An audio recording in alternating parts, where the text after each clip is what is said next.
हाथ सीधे कर, हाथ जोड़ के खड़ा हो। तो वो जिस तरह वो बोल रहे थे मैं उसी तरह कर रहा था, क्योंकि उनके पास जो है असला था जो, और जान से बढ़कर कुछ नहीं है कि वो कह रहे हैं कि वो तुझे मार दें। तो उस टाइम जो कैफियत मेरे ऊपर तारी हुई थी, तो वो ऐसा लग रहा था कि बस सब आज सब ख़त्म हो गया। असला दिखाकर और मुझसे, मेरे हाथ में मोबाइल था, वो मुझसे फ़ौरन ले लिया उन्होंने। वो ऑर्डर भी नहीं छोड़ा उन लोगों ने, वो भी डिलीवर नहीं करने दिया, वो भी साथ ले गए। मेरी जेब से मेरा पर्स निकाल लिया। तो मैंने उनसे एक गुजारिश की थी कि अपील की थी कि मेरा पर्स जो है वो आप ले, पैसे जो पर्स में जितने भी हो आप ले लें, आप मुझे सिर्फ मेरा पर्स वापस कर दें।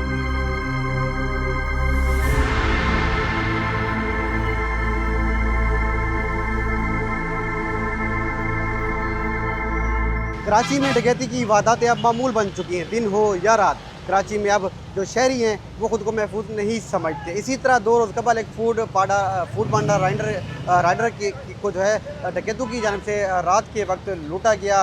फूड पांडा जो राइडर हैं वो पार्ट टाइम फूड पांडा की जॉब करते हैं, अलबत्ता वो फर्स्ट टाइम जो है एक यूनिवर्सिटी के तालिब इल्म है। वो अपनी जो है तालीमी अखराजात भी इस जॉब से जो है मुकम्मल कर रहे थे, दूसरा अपने ख़ानदान को भी वो अखराजात दे रहे थे। इस वक्त हमारे साथ ये राइडर मौजूद हैं, अबसारुल हक। हम उनकी ज़बानी जानते हैं कि ये वाक़या किस तरह हुआ और कहाँ पर हुआ, किस मकाम पर हुआ। अबसार भाई, आपका बेहद शुक्रिया। आप ये बताएँ कि आपके साथ ये वाक़या किस वक्त हुआ और किस मकाम पर हुआ, कैसे हुआ? ये पांडा मार्ट से ऑर्डर मिला था मुझे, 2:30 बजे लगा था मुझे ऑर्डर ये। तो ऑर्डर पिकअप किया, ऑर्डर पिकअप वगैरह करके मैं लेकर गया हूँ। तो 2:45 या 47 तक मैं वहाँ पर पहुँचा हूँगा। कस्टमर ये करके बाहर, तो कस्टमर को कॉल करके इतला दिए कि आपका जो है मैं लोकेशन पर आ गया हूँ, आप अपना ऑर्डर ले लें मुझसे। तो उन्होंने कहा हम आ रहे हैं, आप 1 मिनट वेट कर लें। मैंने कहा ठीक है। तो उनके आने से पहले 2 अफराद जो हैं बाइक सवार थे, बाइक पर आए थे मेरे पास, और उन्होंने मुझे असला दिखाया। असला दिखाकर और मुझसे, मेरे हाथ में मोबाइल था, वो मुझसे फ़ौरन ले लिया उन्होंने। तो उसके बाद मेरी जेब से मेरा पर्स निकाल लिया। तो मैंने उनसे एक गुजारिश की थी कि अपील की थी कि मेरा पर्स जो है वो आप ले, पैसे जो पर्स में जितने भी हो आप ले लें, आप मुझे सिर्फ मेरा पर्स वापस कर दें। उन्होंने वापस वो नहीं किया, वो पर्स भी ले गए, मेरा साथ ही सब कुछ ले गए। उसके अंदर NIC कार्ड, ATM कार्ड, गाड़ी के पेपर सब उसी में थे मेरे। उसके बाद फिर मेरे कानों के अंदर एयरबड्स लगे हुए थे, कान के अंदर से वो एयरबड्स दोनों निकाल कर मेरी जेब से उसकी जो है चार्जिंग पिन जो होती है एयरबड्स की, वो भी निकाली जेब से, वो भी साथ ले गए। फिर बैग से मेरा ऑर्डर भी निकाल लिया जो मैंने डिलीवर करना था, वो ऑर्डर भी नहीं छोड़ा उन लोगों ने, वो भी डिलीवर नहीं करने दिया, वो भी साथ ले गए, अपने साथ ही ले गए। उसके बाद फिर वहाँ रुके हैं। फिर वो एक बाइक सवार जो है उसे कह रहा है कि वो मुझसे कह रहा है कि जब वो मुझसे लूट रहा था तो मुझे कह रहा है कि अपने हाथ ऊपर कर, हाथ सीधे कर, हाथ जोड़ के खड़ा हो। तो वो जिस तरह वो बोल रहे थे मैं उसी तरह कर रहा था, क्योंकि उनके पास जो है असला था जो, और जान से बढ़कर कुछ नहीं है। तो उस वक्त यही था कि जान बख्शते हैं बस इतना काफ़ी है। बाकी जब वो फिर बाइक सवार हुए थे, तब वो बाइक के करीब गए थे, तो दूसरे बाइक सवार ने उसे कहा कि इसे मार दे। उसे वो कह रहे हैं कि तुझे मार दें। तो उस टाइम जो कैफियत मेरे ऊपर तारी हुई थी, तो वो ऐसा लग रहा था कि बस सब आज सब ख़त्म हो गया है। अच्छा, वो क्या वाक़या था, क्या सीन चला था जब आप उनके सामने यूँ हाथ बांध रहे थे? तो उन्होंने कुछ कहा था या आप उनको कुछ कह रहे थे? हाथ बांध रहे थे आप बार-बार? वो ऐसा हुआ था कि जब मैं लूट रहे थे ना, तो उन्होंने मुझे कहा कि हाथ ऊपर कर लो। मैंने हाथ इस तरह ऊपर किए, तो वो हाथ जो थे ना उस जगह के बिल्कुल पास में ही थे। तो उसने कहा हाथ सामने की तरफ जोड़ ले। तो मैंने दोनों हाथों को सामने जोड़कर खड़ा हो गया था वहाँ से। और फिर जब मैंने उससे उस टाइम कहा था मेरा पर्स मुझे दे दो, उस टाइम मैंने उसे कहा था, तो पर्स नहीं दिया। उसके बाद उन्होंने कहा पीछे खड़ा रहे, हाथ जोड़ के सीधा खड़ा रहे, पीछे आगे नहीं आ। तो मैं वहीं खड़ा हो गया। फिर वो जब मेरे बैग से ऑर्डर निकाल रहे थे, तो मैं बाइक के पास आया था। तो जब बाइक के पास आ गया था तो वो ऑर्डर लेकर चले गए। जब चले गए थे तो वो उसे बाइक सवार उसे कह रहा है कि इसे मार दें, वो मुझे कह रहे तुझे मार दें। तो बस यही थी कि मैंने कहा आपको मोबाइल वगैरह जो चीज़ चाहिए थी आपने ले ली, अब आप मुझे बख्शते हैं, आप चले जाएँ। फिर उन्होंने CCTV कैमरा देख लिया था, तो कैमरा जब उन्होंने देखा तो फिर वो वहाँ से चले गए। अच्छा, ये बताएं पर्स में क्या क्या था? पर्स के अंदर NIC कार्ड था मेरा, और ATM कार्ड था, UBL अकाउंट, एक UBL बैंक का, और गाड़ी के पेपर्स जो होते हैं ना, कार्ड, स्मार्ट कार्ड गाड़ी का, वो उस पर्स में मौजूद था। तो वो सब उसके साथ ही चले गए, वो सब ले गए। कुछ भी नहीं छोड़ा मेरे पास। बिल्कुल उस टाइम बिल्कुल ऐसे कर दिया था कि मेरे पास कुछ भी नहीं है। मेरी बाइक की चाबी भी बाइक से निकाल कर काफ़ी दूर ले जाके फेंक दी थी उन्होंने। चाबी भी फेंक दी? चाबी भी फेंक दी थी। फिर उन्होंने बाद में मुझे आवाज़ दी कि चाबी उठा ले। तो फिर मैं पीछे ऐसे ढूंढता हुआ चाबी ढूंढता हुआ, देखी चाबी ढूंढी इधर उधर, अंधेरे में चाबी नज़र नहीं आ रही थी, काफ़ी देर ढूंढी, फिर चाबी उठाई। अगर फिर चाबी उठा कर फिर मैं वहाँ से निकल रहा हूँ। तो उसके बाद पुलिस स्टेशन गया हूँ, थाने टीपू सुल्तान थाने में। वहाँ मैंने रिपोर्ट दर्ज करवाई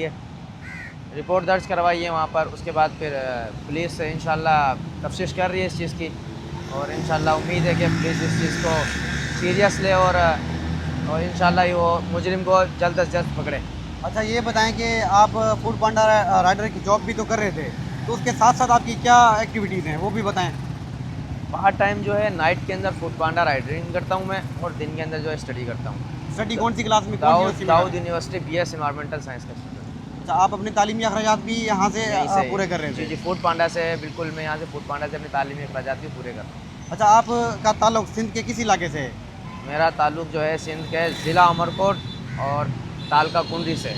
ज़िला उमरकोट से आप आए हैं अपना मुस्तकबिल बनाने के, मैं कराची में जाऊँगा, अपना मुस्तकबिल बनाऊँगा, दिन को पढ़ाई और रात को अपना पार्ट टाइम भी करूँगा, अपने घर के अखराजात भी पूरे करूँगा और अपने तालीमी अखराजात भी पूरे करूँगा। बिल्कुल। लेकिन उन्हें सब सत्यानाश कर दिया। जी बिल्कुल। जो हमारा रोज़गार जो होता है, जिस तरह हम जिससे हम चलते हैं, जिससे हम काम करते हैं, वो हमारा मोबाइल होता है। तो वो मोबाइल ही रहेगा, उसके बाद तो फिर कुछ बचा ही नहीं है ना। फिर कहाँ से काम करेंगे जब मोबाइल ही नहीं होगा। अच्छा, मोबाइल भी आपने किस्तों पे लिया हुआ था? जी इंस्टॉलमेंट पे मोबाइल लिया था मैंने। इंस्टॉलमेंट पे आपने मोबाइल अभी लिया हुआ था? हाँ जी, मोबाइल लिया था इंस्टॉलमेंट पे। उसकी इंस्टॉलमेंट काम करके, काम के दौरान वो भी साथ साथ इंस्टॉलमेंट भी भर रहा था उसकी मैं। अब इंस्टॉलमेंट अभी कंप्लीट की थी मैंने कुछ टाइम, रिसेंट टाइम पहले। तो जैसे कंप्लीट हुए उसके कुछ टाइम बाद मोबाइल। लेकिन इस वारदात के बाद आपको एक बहुत बड़ा धचका लगा, आपके पास जो पैसे थे, आपका जो कीमती असासा मोबाइल था वो भी उन्होंने छीन लिया, उससे आपको महरूम कर दिया। बिल्कुल जायज़ है। तो अच्छा, आप देखते होंगे कराची में आए रोज़ इस तरह की वारदातें होती रहती हैं, तो ये सिर्फ पहला वाक़या नहीं था, तो इस पर क्या कहना चाहेंगे? जी बिल्कुल, ये पहला वाक़या तो नहीं है। आज अगर कल मुझे लूटा तो आज किसी और को लूटा होगा, कल किसी और को लूटा होगा। किसी दिन किसी मज़दूर को लूट रहे हैं, किसी एम्प्लॉय को लूट रहे हैं, किसी बिजनेसमैन को लूट रहे हैं। तो ये जराइम जो है बढ़ता ही जा रहा है, ना कम होने के बजाय और बढ़ रहा है।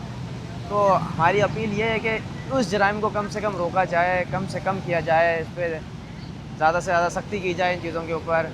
सिंध हुकूमत से अपील है ये। तो इस चीज़ पे देखो ज़रा, क्योंकि जो रोज़गार मज़दूर होते हैं वो अगर कमा कर एक मज़दूरी कर कर वो अपने घर जा रहा है, अगर रास्ते के अंदर उससे पहले ये सब कुछ हो जाए तो वो घर पे अपने बच्चों को, बीवियों को, अपने बहन भाइयों को क्या खिलाएगा, क्या पिलाएगा? जब उनके पास जो था वो सब कुछ लूट के चलेगा तो वो क्या करेगा वहाँ पर? तो क्या समझते हैं, सिंध हुकूमत से उम्मीद रखते हैं कि आपके जो चीज़ें आपसे उन्होंने वारदात में लूट ली तो आपको वापस मिल जाएंगी और दूसरा जराइम पे ये कंट्रोल कर लेंगे?